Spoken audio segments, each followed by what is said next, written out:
बोले बांके बिहारी लाल की जय। जीवात्मा के स्वरूप का कथन। मम एव वंशा जीवलोके जीवभूता सनातनः।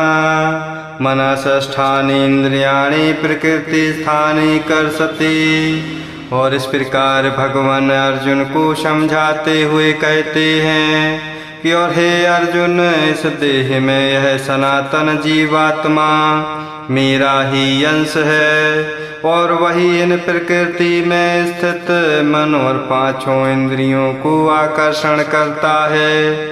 जैसे विभाग रहित स्थित हुआ भी महाकाश घटों में पृथक पृथक की भांति प्रतीत होता है, वैसे ही सब भूतों में एक ही रूप से स्थित हुआ भी परमात्मा पृथक पृथक की भांति प्रतीत होता है। इसी से देह में स्थित जीवात्मा को भगवान ने अपना सनातन अंश कहा है। वायु के दृष्टांत से जीवात्मा के गमन का विषय। शरीरम यत आपनोति यत चापि उत्क्रामतीश्वरः। गृहीत्वा एतानि संयाति वायु गंधानैव आस्यात्। कैसे कि वायु गंध के स्थान से गंध को जैसे ग्रहण करके ले जाता है, वैसे ही देह आदि का स्वामी जीवात्मा भी जिस शरीर का त्याग करता है, उससे मन सहित इंद्रियों को ग्रहण करके फिर जिस शरीर को प्राप्त होता है उसमें जाता है। मन इंद्रियों द्वारा जीवात्मा के विषय सेवन का कथन।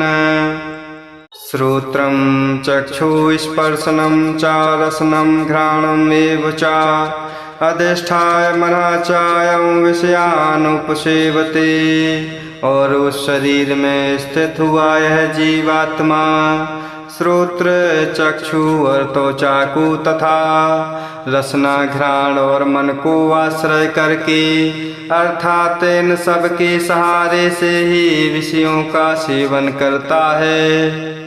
सर्व अवस्था में स्थित आत्मा को मूढ़ नहीं जानते और ज्ञानी जानते हैं इस विषय का कथन।